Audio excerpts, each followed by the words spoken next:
നിങ്ങൾ കുറച്ച് സമയമെടുത്ത് ഈ വീഡിയോ മുഴുവൻ കാണുകയാണെങ്കിൽ നിങ്ങളുടെ ഒരുപാട് സമയം ലാഭിക്കുന്ന ഒരു അടിപൊളി ട്രിക്ക് ഞാൻ പറഞ്ഞുതരാം. ഗൂഗിൾ AI സ്റ്റുഡിയോ യൂസ് ചെയ്തുകൊണ്ട് നിങ്ങളുടെ ജോലിയൊക്കെ വളരെ പെട്ടെന്ന് തീർക്കാൻ പറ്റുന്ന ഒരു അടിപൊളി ട്രിക്കാണ്. നേരെ സ്ക്രീനിലേക്ക് പോകാം. ബ്രൗസറിനകത്ത് AI സ്റ്റുഡിയോ എന്ന് ടൈപ്പ് ചെയ്യുക. ഗൂഗിൾ AI സ്റ്റുഡിയോ എന്ന് പറഞ്ഞ് ഫസ്റ്റിൽ ക്ലിക്ക് ചെയ്യുക. അപ്പോൾ നിങ്ങൾക്ക് ഇങ്ങനെ ഒരു ഇന്റർഫേസ് ആയിരിക്കും വരുന്നുണ്ടാവുക. ഇതിന് മുൻപ് ടേംസ് ആൻഡ് കണ്ടീഷൻസ് ഉണ്ട്, അത് നിങ്ങൾ എനേബിൾ ചെയ്യുക. എന്നിട്ട് ജെമിനി എന്നുള്ള ഓപ്ഷൻ സെലക്ട് ചെയ്യുക. അവിടെ ഗെറ്റ് API എന്നും അതുപോലെ ജെമിനി എന്ന് പറഞ്ഞ ഓപ്ഷൻ വരും. അതിന് നിങ്ങൾ API സെലക്ട് ചെയ്യേണ്ട, ജെമിനി സെലക്ട് ചെയ്ത് കഴിഞ്ഞാൽ ഇങ്ങനെ ഇന്റർഫേസ് വരും.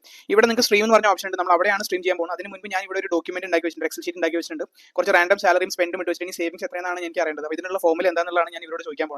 നമുക്ക് നോക്കാം എങ്ങനെയാണെന്നുള്ളത്. അപ്പം അതിന് ഞാൻ വീണ്ടും ഇതിൽ പോയിട്ട് ഇവിടെ സ്ട്രീം എന്ന് പറയുന്ന ഓപ്ഷൻ ചൂസ് ചെയ്യാണ്. സ്ട്രീം ചൂസ് ചെയ്യുന്ന സമയത്ത് ഇവിടെ നമുക്ക് ഷെയർ സ്ക്രീൻ എന്ന് പറയുന്ന ഓപ്ഷൻ ഉണ്ട്, ഇതിൽ ക്ലിക്ക് ചെയ്യണം. അപ്പോൾ നമ്മളോട് ചോദിക്കും ഫുൾ സ്ക്രീൻ ഷെയർ ചെയ്യണോ അതോ ഒരു പെർട്ടിക്കുലർ വിൻഡോ മാത്രം മതി. അപ്പോൾ ഞാൻ എൻ്റെ സ്ക്രീൻ ഷെയർ ചെയ്യാൻ പോവാണ്. എനിക്ക് ഇവിടെ സേവിങ്സ് എന്ന് പറഞ്ഞ കോളത്തിൽ സാലറിയിൽ നിന്ന് സ്പെൻഡ് കുറച്ചിട്ടുള്ള എമൗണ്ട് ആണ് കാണിക്കേണ്ടത്. ഞാൻ എന്ത് ഫോർമുലയാണ് അപ്ലൈ ചെയ്യേണ്ടത്?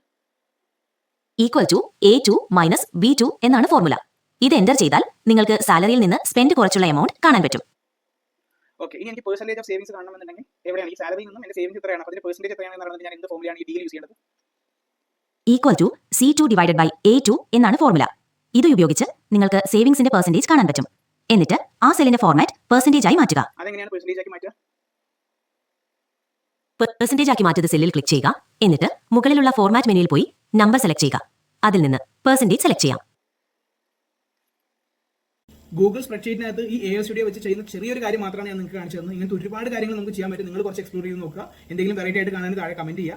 ഒരു കാര്യം നിങ്ങൾ മനസ്സിൽ വെക്കേണ്ടത് വെച്ചാൽ ഇതൊരു AI ആണ്, അതുകൊണ്ട് എപ്പോഴും നമുക്ക് ഫുൾ കറക്റ്റ് ആയിട്ടുള്ള ഡാറ്റ കിട്ടിക്കൊള്ളണമെന്നില്ല. അതുകൊണ്ട് തന്നെ കുറച്ച് സമയം നമ്മുടെ ചെയ്യുന്ന ടാസ്കിന്റെ സമയം ഇവർ കുറയ്ക്കുമെങ്കിലും അതിൽ കുറച്ച് സമയം നമ്മൾ ഇത് ക്രോസ് വെരിഫൈ ചെയ്യാൻ വേണ്ടി കൂടി യൂസ് ചെയ്യണം.